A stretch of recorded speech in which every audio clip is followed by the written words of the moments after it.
He told me I was safe. I remember the first time he said it. Not because it was romantic, it wasn't. Not because my heart fluttered or my omega instincts sang or any of the things stories promised would happen when an alpha claimed you. I remember it because it was the first time anyone had ever said those words to me and actually meant something by them. I was 17. I was starving. I was huddled in the corner of a warehouse that smelled like rust and fear and the sour scent of too many omegas packed too close together, waiting to be sold to whoever had enough money and not enough conscience. My wrists were raw from the restraints. My throat was dry from crying. I had stopped believing in rescue approximately 3 days earlier, when one of the younger omegas, a boy with soft brown eyes and a trembling smile, had been dragged out by a buyer and never came back. That was the night I understood. No one was coming. No one ever came. The world didn't work that way for people like us. And then Kong Taeyun walked in. He wasn't like the others. The others came with hungry eyes and grabbing hands and the kind of confidence that came from knowing no one would stop them.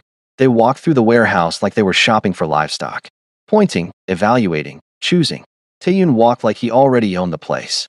He was young, maybe 22, 23, but there was something old in his eyes, something that had seen too much and learned all the wrong lessons from it. His suit was expensive but not flashy. His expression was neutral but not kind.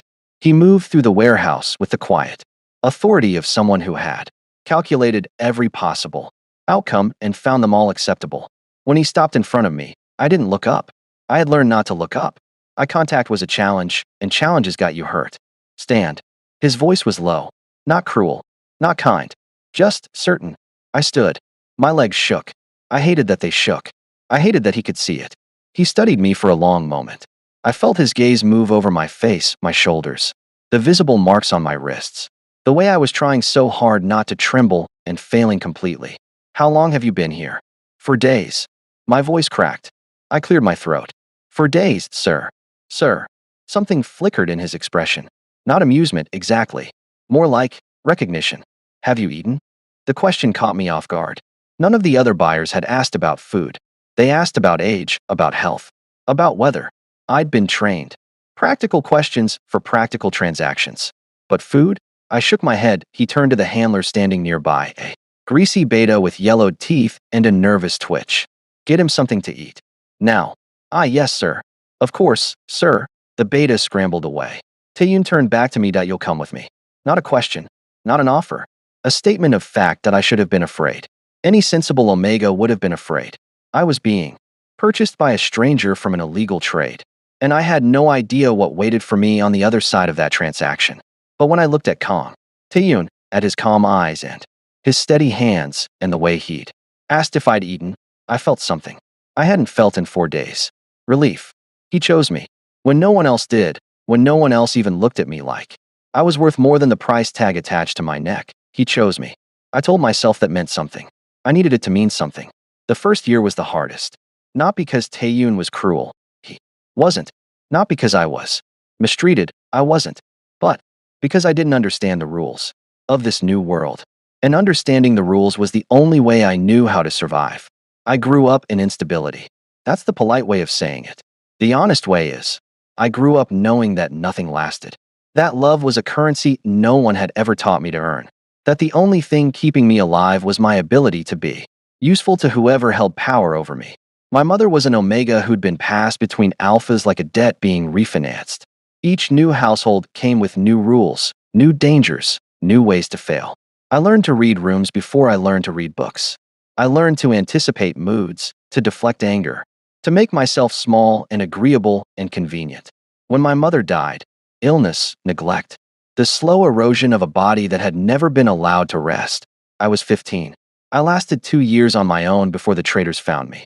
So when Taeyun brought me to his apartment, not a mansion, not yet, but clean and private and safe, I didn't know how to exist in a space that wasn't actively hostile.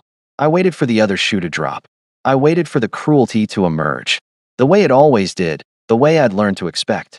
I waited for him to show me what he really wanted from me, what the price of his rescue actually was. But the price never came. Not in the way I expected. Taeyun gave me a room. A real room, with a door that locked from the inside and a window that looked out over the city and a bed that was mine. He gave me clothes that fit, food that was regular, medical care for the lingering damage from the warehouse. He gave me space. He didn't touch me. Not once. Not in any way that wasn't strictly necessary. He didn't demand my presence or my attention or my gratitude. He just existed in the same space with me. And slowly, so slowly I didn't notice it happening, I started to trust him. Not because he was warm. He wasn't. Taeyun was cold in a way that seemed fundamental. Like the temperature of his soul had been set at freezing long before I met him. He didn't smile. He didn't offer comfort. He didn't ask about my feelings or my past or the nightmares. That still woke me up, gasping in the dark. But he was consistent every morning. Coffee in the kitchen, 2 cups. One for him, one left on the counter for me. Every evening, he came home at roughly the same time, and the sound of his key in the lock became the signal my body used to finally unclench. Every time someone from his world looked at me too long, too closely, too hungrily, he positioned himself between us without a word. "You're safe with me," he said once. Just once. It was late. I'd had a nightmare, the warehouse again. But this time he hadn't come. This time no one had come. This time I was still there, and the door was opening, and I'd woken up screaming. He found me in the kitchen, shaking, trying to make tea with hands that wouldn't stop trembling. He didn't ask what was wrong. He didn't try to hold me, or comfort me, or do any of the things normal people did when someone was falling apart in front of them. He just stood in the doorway, his silhouette sharp against the hallway light, and said, "You're safe with me." And then he went back to bed. I stood there in the dark kitchen, clutching a cold mug, and I cried. Not from fear, not from sadness, from relief. Because for the first time in my entire life, I believed those words. 3 years passed. I learned Taeyun's world. Not all of it. He kept me separate from the worst parts, the dangerous parts. The parts that happened in back rooms and underground parking garages and places I was better off not knowing about. But enough. He was climbing. That was the word people used. Climbing. Like the power structure of our world was a ladder. And he was moving up it rung by bloody rung. Every few months, the apartment got nicer. The security got tighter. The people who came to meetings got more important. Their suits more expensive. Their eyes more calculating. I stayed in the background. That was my role. I understood it without being told. I was the Omega in his household. Not his mate, not his lover, but his. A symbol. Proof that he had something worth protecting. Something worth envying. Something that marked him as a man of status. I didn't mind. Status was better than starvation. Protection was better than the warehouse. Being his, even in this limited, conditional way, was better than being no one's. Wasn't it? Some nights, I wasn't sure. Some nights, I lay in my room, my beautiful, private, safe room, and I listened to the silence of the apartment and wondered if this was all there was. If safety was the only thing I was allowed to want. If the hollow ache in my chest was just the price of survival. But then morning would come.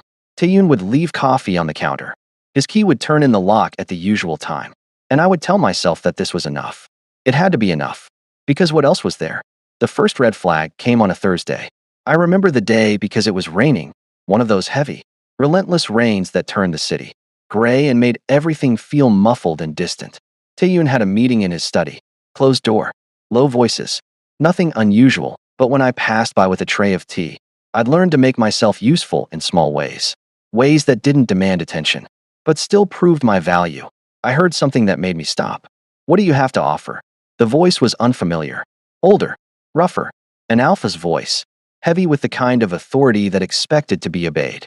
Taeyun's response was quieter. I had to strain to hear it. Something valuable. That was all. Just those 2 words. But something about the way he said them, flat, certain, final, made my stomach clench. I kept walking. I delivered the tea. I smiled the polite, empty smile I'd perfected over years of being invisible. But I didn't forget. The second red flag came 2 weeks later. Taeyun came home late, later than usual. His scent was off, stressed, sharp.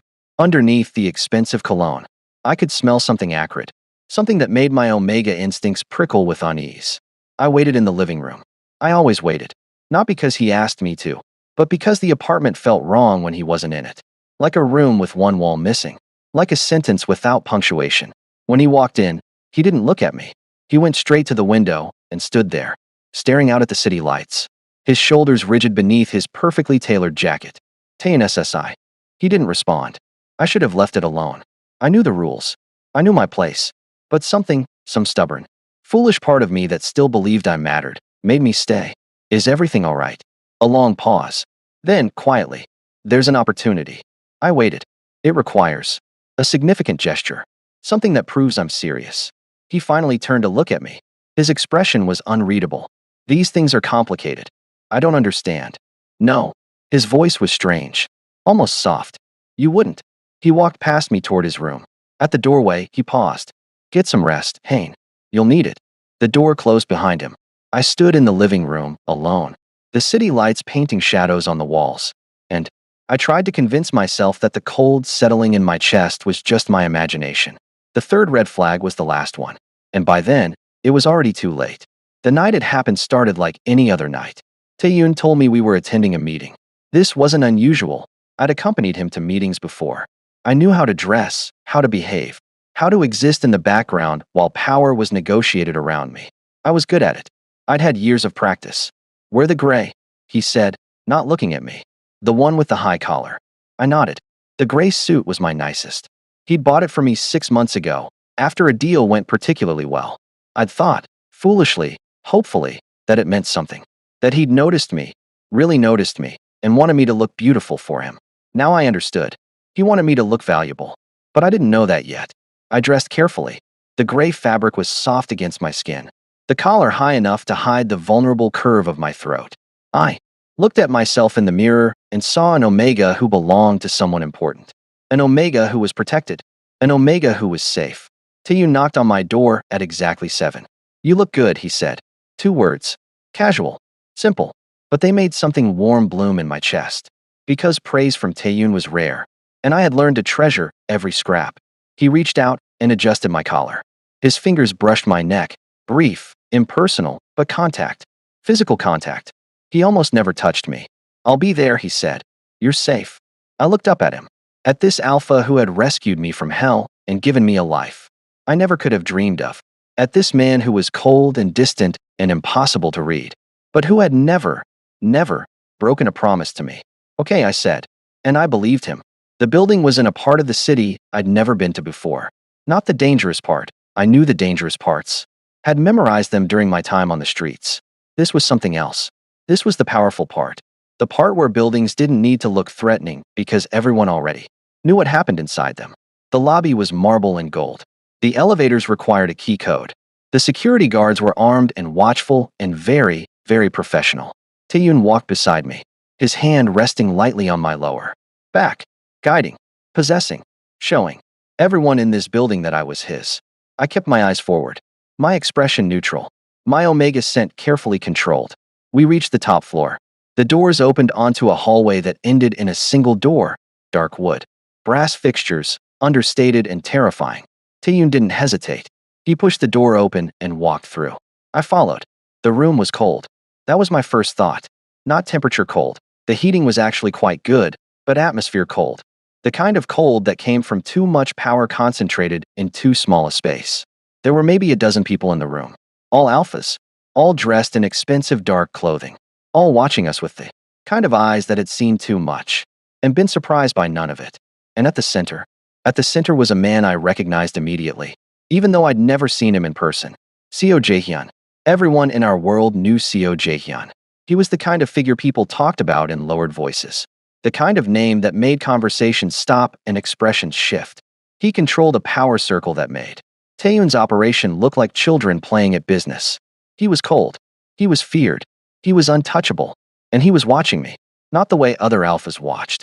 Me, not with hunger or calculation, or the lazy assessment of someone evaluating merchandise. He watched me like he was trying to figure something out, like I was a puzzle he hadn't expected to encounter. His eyes were very dark. His face was very still. He said nothing. Taeyun stepped forward. Seo Jaehyun, see, thank you for agreeing to meet. Jaehyun's gaze shifted to Taeyun, slow, deliberate. You said you had something to offer. A voice like winter, like stone, like something that had never needed to raise itself to be heard. I do. Taeyun's hand found my shoulder. His grip was firm, familiar, as agreed. I felt the shift before I understood it. The way the other alphas in the room straightened slightly. The way Jaehyun's expression flickered just for a moment with something that might have been surprise. Taeyoon's hand tightened on my shoulder. "He's yours." The words landed in the silence like stones dropped into still water. I didn't understand. No, that's not right. I refused to understand. My brain heard the words and simply rejected them, filed them away in a folder marked impossible, and closed it firmly. "This is a joke." My voice came out small, smaller than I wanted, smaller than I'd ever let myself sound in front of Taeyoon. No one laughed. I turned to look at him, at Taeyoon, at the alpha who had saved me, protected me, given me coffee every morning and safety every night, and a place to belong. When I had nothing and no one, he wasn't looking at me. He was looking at Jaehyun. "As we discussed," Taeyoon said. His voice was perfectly steady, perfectly calm. "He's well trained. Healthlin. He'll serve your purposes. Your purposes. He'll serve. Like I was a tool, a piece of equipment, a thing to be transferred from one owner to another. You said I was safe." The words came out before I could stop them. They weren't an accusation. They weren't even a question. They were just a fact. A fact I had built my entire existence around. "You said I was safe." Taeyoon finally looked at me, and his eyes were the same as they'd always been. Calm, controlled, completely, terrifyingly certain. "You will be," he said. A pause. "Just not with me." Something inside me broke. Not loudly, not dramatically. There was no screaming, no crying, no desperate pleas for mercy. I had learned to survive too much, to waste energy on things that wouldn't change the outcome. But something broke anyway, quietly, irreversibly. The protection, the control, the safety. Every moment I'd spent convincing myself that I mattered, that I was more than an asset, that his consistency meant care. It was never unconditional. It was ownership. And ownership can be transferred. I stared at him, at this alpha who had rescued me from one hell, only to deliver me to another, at this man who had taught me to trust him, to rely on him, to need him, and was now handing me over like a down payment on his ambition. "Yeah." Voice cracked. I couldn't finish. Taeyoon's expression didn't change. Not a flicker of guilt, not a shadow of regret, just that terrible, familiar calm. "It's done," he said. "Don't make this harder than it needs to be. Don't make this harder." Like I was being unreasonable. Like my pain was an inconvenience. Like the fact that he was selling me, after everything. After all the promises and the coffee and the nights I'd waited up for him, was just another transaction to be handled efficiently. I opened my mouth. I don't know what I meant to say. Something. Anything. Some combination of words that would make him see me, really see me. Not as an asset or a bargaining chip, but as a person who had trusted him with everything she had. But no words came. Because what was there to say? What argument could I make that he hadn't already calculated and dismissed? What plea could I offer that would matter? To a man who had just proven that nothing mattered to him except power? Hands closed around my arms. Not Taeyoon's hands, someone else's. One of Jaehyun's people, probably. Firm, but not cruel. Pulling me gently but inexorably away from the only anchor I'd known for 3 years. I didn't fight. I couldn't fight. I was too busy drowning. Taeyoon watched me go. His expression never changed. His posture never shifted. He stood there in his expensive suit, in his position of power, and watched me be led away like I was nothing. Like I had always been nothing. Like every moment of safety I'd ever felt in his presence had been a lie. I told myself because the truth was too unbearable to face. The door was opening. The hallway was beyond it. A future I couldn't imagine. With an alpha I didn't know. In a world that had just proven, again, that I was only ever worth what someone could get from me. And then, "You're trembling." The voice came from behind me. Low, measured, the same winter in stone. Voice that had spoken earlier. "Seo Jaehyun." I froze. The hands on my arms stopped pulling. I didn't turn around. I couldn't. If I looked at him, if I saw another alpha evaluating me, assessing me, deciding what I was worth to him, I would shatter completely. But he didn't wait for me to turn. He walked around me, into my field of vision, close enough that I could see the fine lines around his eyes, the silver threading through his dark hair, the controlled intensity of his gaze. He looked at me, really looked at me, not at my body, not at my value, not at what I could offer him, or what I symbolized, or how I could be used. He looked at me, at my trembling hands and my hollow eyes and the tears I was barely holding back, at the Omega who had just been sold by the only person she'd ever trusted. And his expression, it wasn't pity, it wasn't hunger, it wasn't any of the things I'd learned to expect from alphas. It was recognition. You won't be harmed here. His voice was quiet, not soft, he didn't seem capable of softness, but quiet, controlled, like he was making a promise he intended to keep. I stared at him. Don't worry, he said. And then, after a pause, if you're mine now, then you're protected. No exceptions. If you're mine. The word should have terrified me. Another alpha claiming ownership. Another transaction reducing me to property. But something in the way he said it. Something in the absolute certainty of his voice. The complete absence of calculation. The simple fact of his statement made me wonder. I thought safety had a price. I thought protection was always conditional. I thought the best I could hope for was a cage gentle enough to forget it was a cage. But looking at Seo Jae-hyun, at this cold, feared, untouchable alpha who had just acquired me like a piece of art, I felt something I hadn't felt since the first night Taeyoon brought me home. The faintest, most fragile spark of hope. He thought safety had a price. I just didn't realize. I'd been sold to the first man who might actually mean it.